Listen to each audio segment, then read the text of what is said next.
Hello, ladies and gentlemen, and welcome back to the Ultimate Doctor Who Marathon. This is a show where I take a look at every classic Doctor Who story plus a bunch of Big Finish audio dramas, one episode a day, 7 days a week. And today, on the 3rd of June 2019, we're beginning the final of the 3 Paul Mars miniseries, the Nest Cottage Chronicles, with Serpent Crest, starting, of course, with part 1, which is Star Wars, which, okay, this is honestly one of the weirdest episodes to start out with. It's kind of your standard robot versus human war story, but there's like a child and a double of the Doctor, who is an evil priest type character, and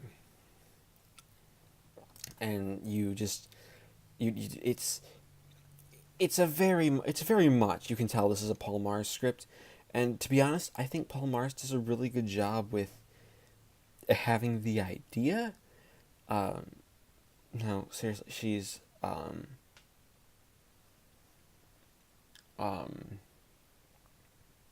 you know, it's it's this funny little idea where you have Michael Jaston as this robot, this other woman as a queen, and they're king and queen, and their son is a cyborg, and they're trying to sort of unite the races. It's The story can be almost explained as a trying to do a sort of this whole call to unity, like that we need to work together and try to be kind to one another, um, in a world that often isn't kind, and that's something that is really nice about um, about Star Wars.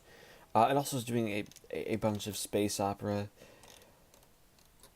because it's also parodying Star Wars, sort of. It's um, you know it's an interesting uh, it's an interesting story, but um, it's got some issues. I hate to say it, there are points where it's just kind of generic, because you have a lot of stuff here that um, that is sort of building off the idea, of Michael Jason's character, and it's a lot of a runaround. But what's interesting is that this picks up immediately where sort of Demon Quest left off, because it left it on a cliffhanger with Mrs. Wibbsey screaming. Mike Gates gets knocked out because he's not, um, he's not the uh, total. He's not the total character that everyone sort of knows. He's very much doing a character who has who has sort of done a bunch of stuff. It's one of those. It's an interesting sort of plot, because you have Mrs. Wibbsey as companion doing a lot of really good stuff here. Like, she gets to be in the spotlight, and she gets to sort of have almost her time to shine. She's gets to have a lot of fun, as a character here, as she's really sort of going with the Doctor and sort of going along with his plans. And Tom Baker's obviously having the time of his life, with both having to impersonate the priest and play the Doctor, and play the priest, and it's all really a story all about love and the way people interact. It does some really interesting things. Um, you have you have a story that really does um,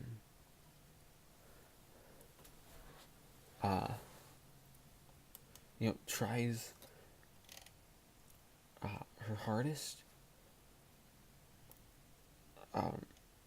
It's sort of a story that tries its hardest to be fun, but again, the biggest issue is that it's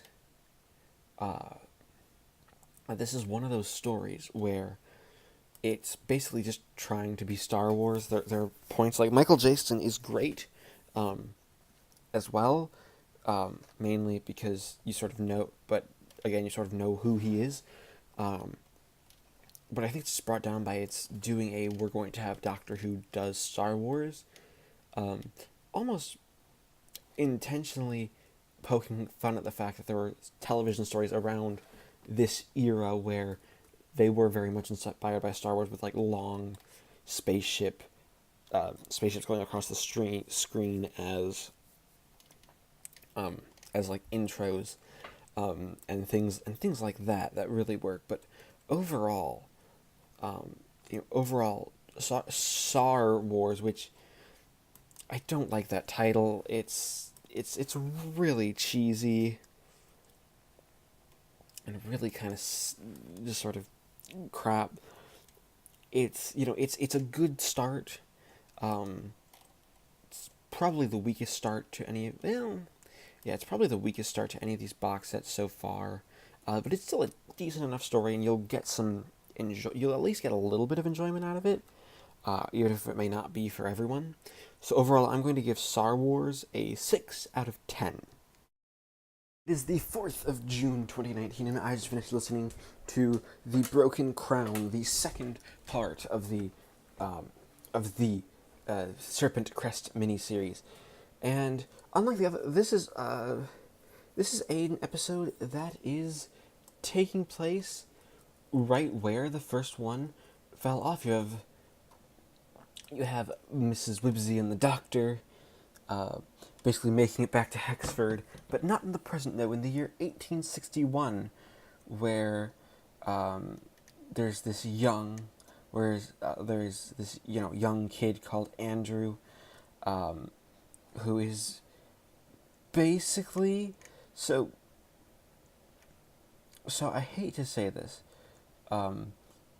but this is an episode that because I just recently watched the Good Omens miniseries, Andrew and his friends basically feel like them, with Andrew being Adam. And I don't know if that was on purpose, but that I kept getting Good Omens vibes from this second episode of the story.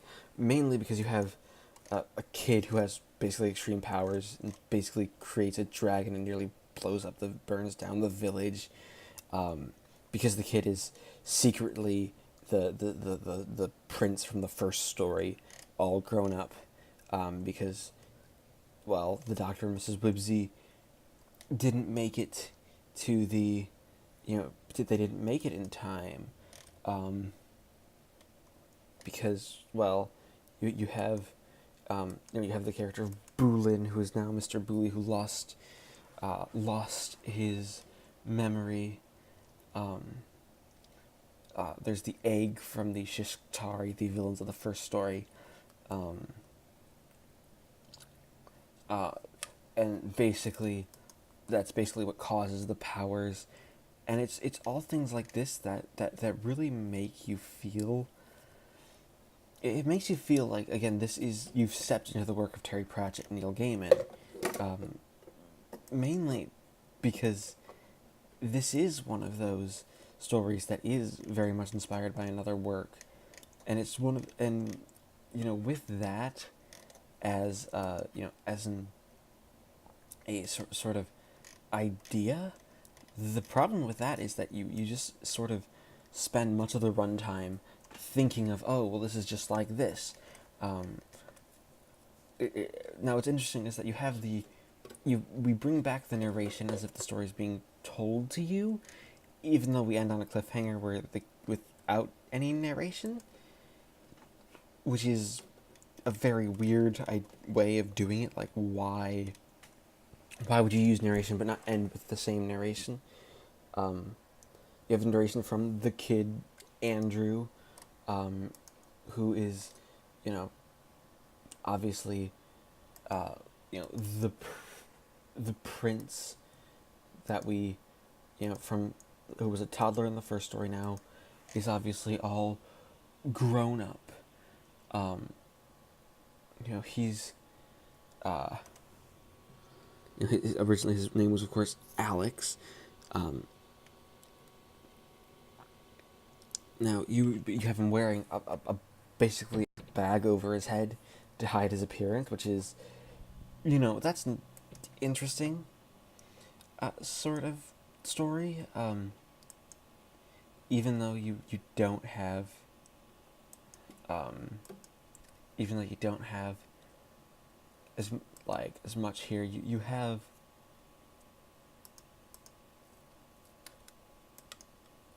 You have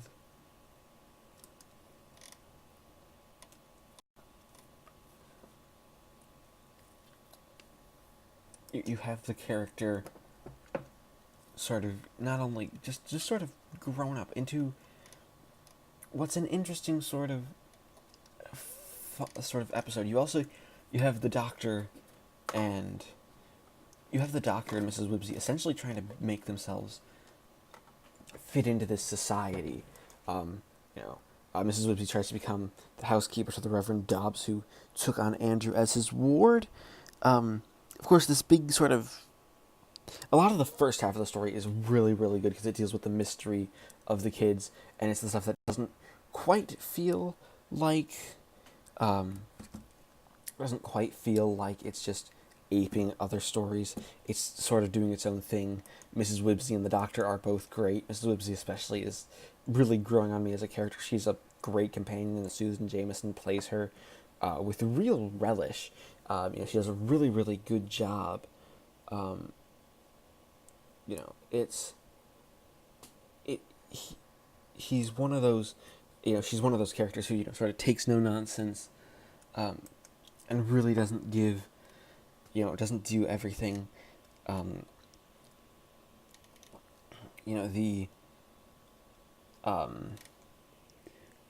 have, and you have the big sort of, we're going right back, or we were locked in a cave at the end, which is interesting, and that's a fun little ending. And the Doctor's a sort of investigation. And the way that Tom Baker works off the kids also works really well. You know, he very much has charisma with the bunch of child actors who are present in this story, which is something I can applaud him, because working with child actors isn't always the best. It can always end up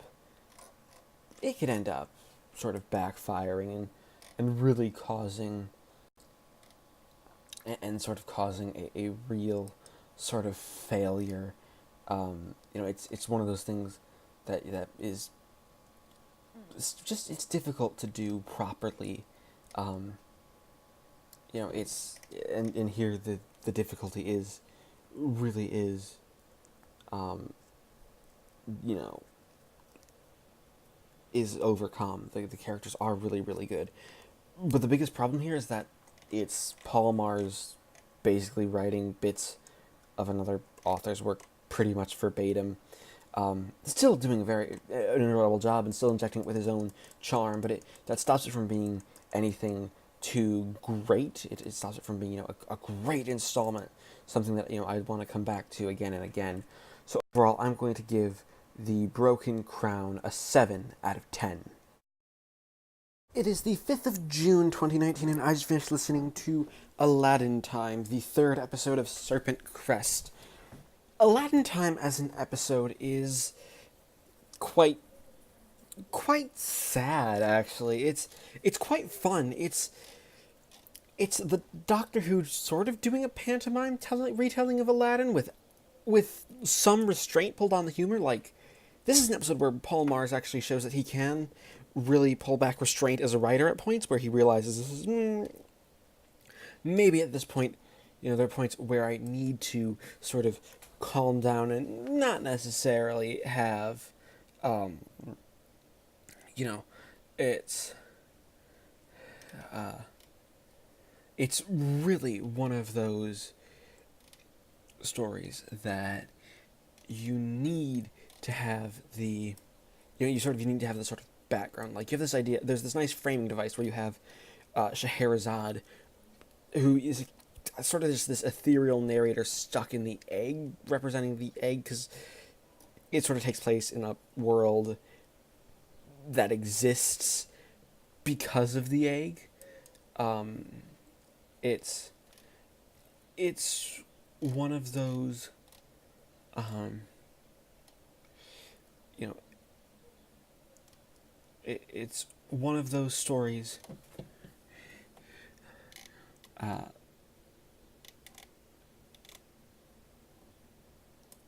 where you have you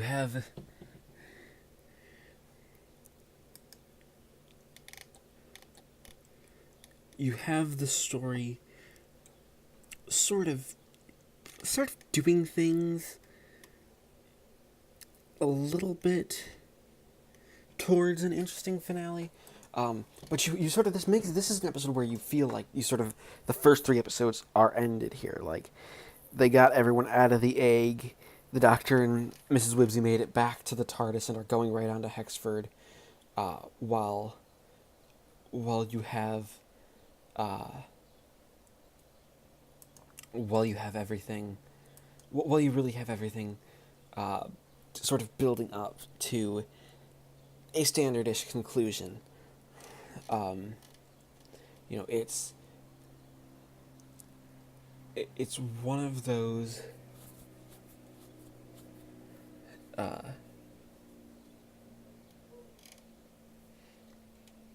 it's one of those stories where you sort of, you have to get the idea. You to start by getting the ball rolling, and you get the ball rolling. You have, Alex, our cyborg character, in the role of Aladdin here. It's basically a straightforward retelling of bits of Aladdin, but the idea is that the Doctor then sort of, comes in. He comes in and he is basically he's basically building uh, building the story from the ground up. His scarf comes alive, and the scarf is a character, which is plenty of fun. Um, you know, uh,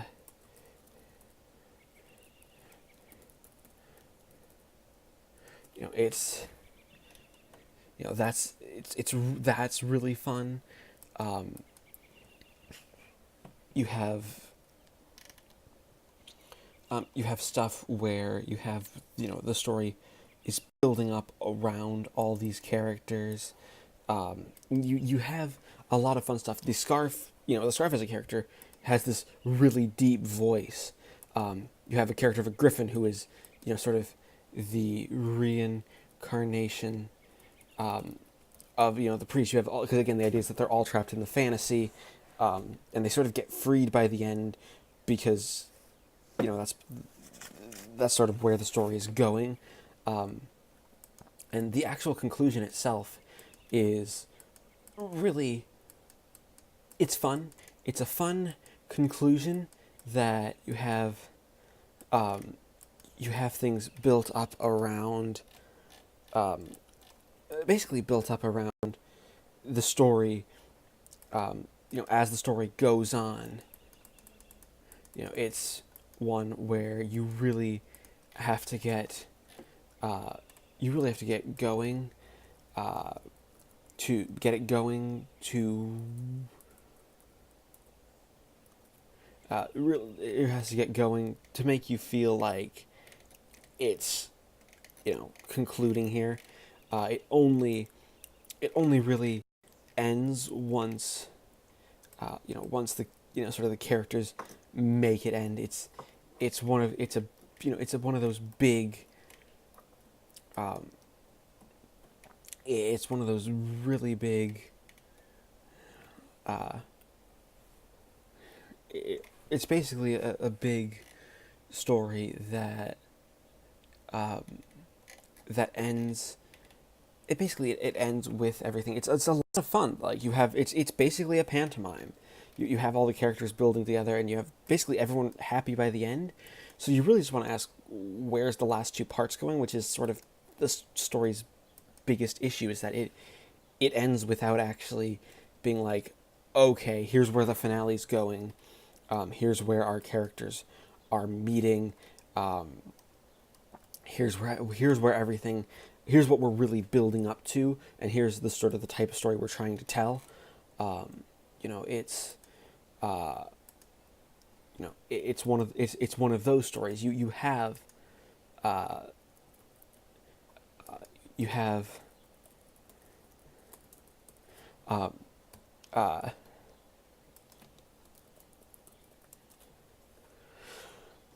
you have the story ended with the characters. You don't have everything building. You have everything building to a conclusion. So in building to that conclusion, you already conclude here, even though you have 2 more hours left, which is the big issue. But other than that, the actors are great. Tom Baker and Susan Jameson, of course, are excellent. They play their characters amazingly. You have the kid playing Alex, really doing a really good job. Terrence Hardiman is in it. You have basically a bunch of fun actors doing a lot of fun stuff. So basically having the time of their lives, and that's something that you really feel. So overall, I'm going to give Doctor Who Aladdin Time a 9 out of 10. It is the 6th of June 2019, and I just finished listening to the Hexford Invasion, the 4th episode of the 5-part miniseries Serpent Crest. The Hexford Invasion it's really a lot of fun.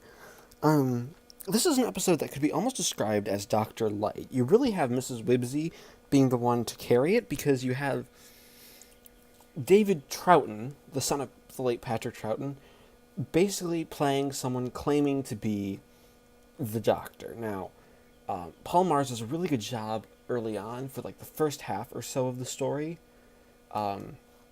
really to make the audience, you as audience members, question: Is this the Doctor, or is this a complete faker? Because why? We have no reason to believe the Doctor. It's started playing on the idea that because you're listening, because you're listening to an audio drama with a potential recast, it sort of creates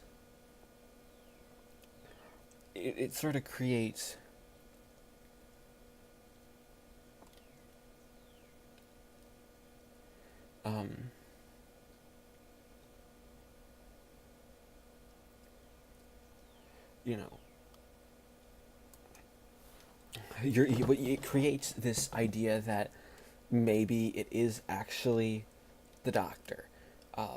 Now, there's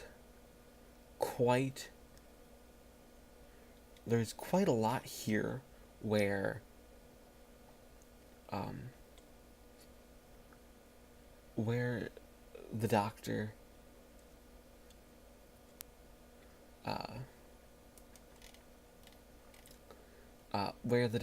is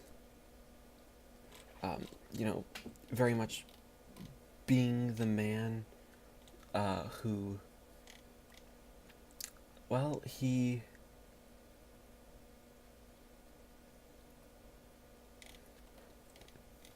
he's the one who basically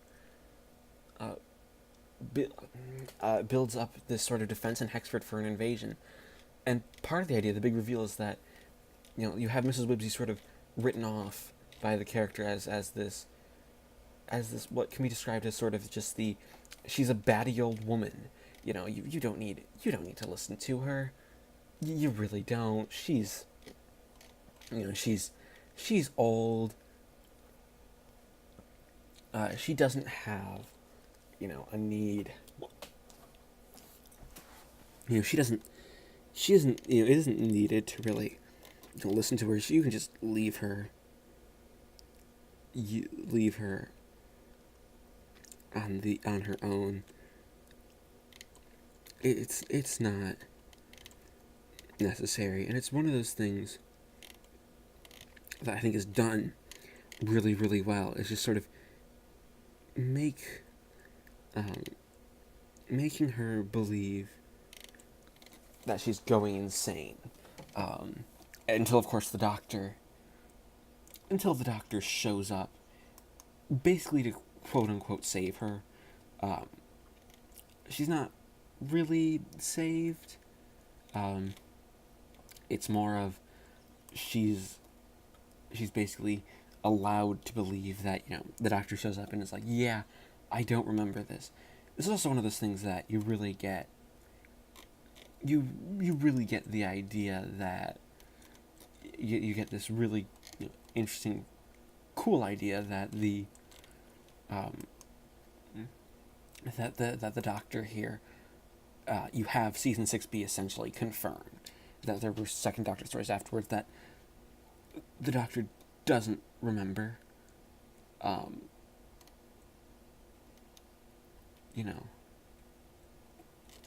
It's one of those. Here's a bit of spookiness. So we've built up that you've gotten built up over the course of an hour, and the big ending is basically the entire is a big giant ending that I think Mars pulls off really, really well.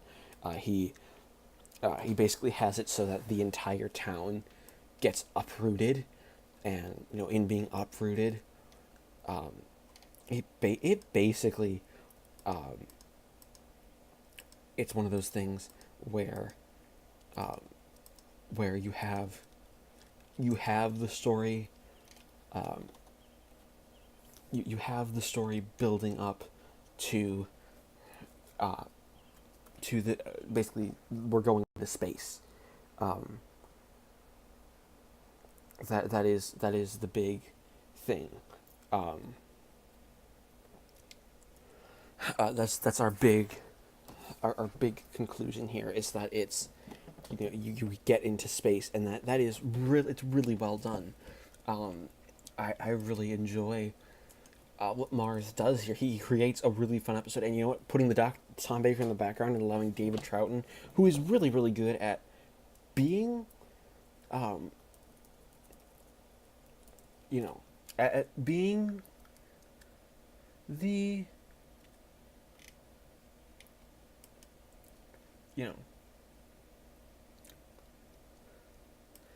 like being the real, being the real finishing thing. This is the one that really does show what we've been doing as well. You have David Troughton's really, really good, and Tom Baker, when he shows up, he's amazing. So overall, I'm going to give the Hexford Invasion. Oh, and Mike Yates is in it. I forgot to talk about him. He's great. He is sort of the middle trust character. He kind of trusts the second Doctor because he sort of saw the Omega thing, and he heard stories from Benton and the Brigadier. Basically, so we're building up to a good conclusion, and that's something that Mars does really well. Everything's just done really, really well. So overall, I'm going to give the Hexford Invasion a 10 out of 10. It is the 7th of June, 2019, and I just finished listening to Survivors in Space, the final episode of Serpent Crest. Survivors in Space is amazingly bleak to start out with. We spent a good 15 minutes or so with the survivors of Hexford, really getting back to know them. Like you have Mike Yates really being being one of the main characters to. I guess the best way to describe it is he's one of those characters who gets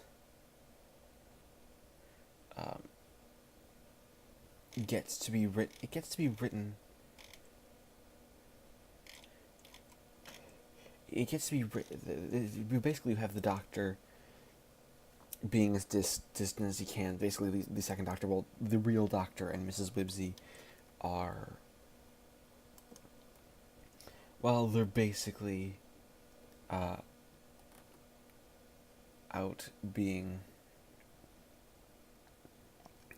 basically being being the characters.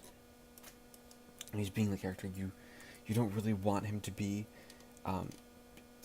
He's not. He's obviously not the Doctor that we know and love. You have him being all secretive, and you have a lot of the tension rising throughout the episode until it finally sort of just boils over, and you have this big reveal that he's a clone. He's an evil clone, which is actually it's a really fun. That's actually really a fun reveal to have this Doctor be a clone. It's one of those. It's one of those characters that one of those points where the story really makes you feel like this is sort of the big ending. You really do have the Doctor basically putting his quote-unquote future past self to task here. That this isn't really, he really isn't the Doctor. You know very well. And David Trout does an amazing performance here. He does an amazing job at being, just as the completely sort of vile character, sort of showing his true colors, and basically being there so this is not the Doctor we were hoping for. He's vile and cunning. You have there's that real threat here with the characters, as they really do sort of come through in this episode as a real series of characters, as you get the real that real sense of finality to it. There's something really final about about basically about the Doctor really ending here. It's really good. I really do enjoy. I really did have it was really a lot of fun listening to Survivors in Space. And it's really nice to just have the Doctor going on for more adventures alone. You have basically saying goodbye to Mrs. Wibbsey, who's really gone through this entire little character arc. She and the Doctor are great. You have her really vindicated, because it's like, yeah, this wasn't actually the Doctor. But you don't actually, Mike Yates doesn't actually get blamed for it, because, well, unlike, say, some other, like, his stuff in, Project Golden Age and that sort of entire plot thread from the television series, he wasn't to know, and that is really, really good. But, really you have, it's basically the two big powers fighting each other, all at this, just at this, on this backdrop of, the village of Hexford, where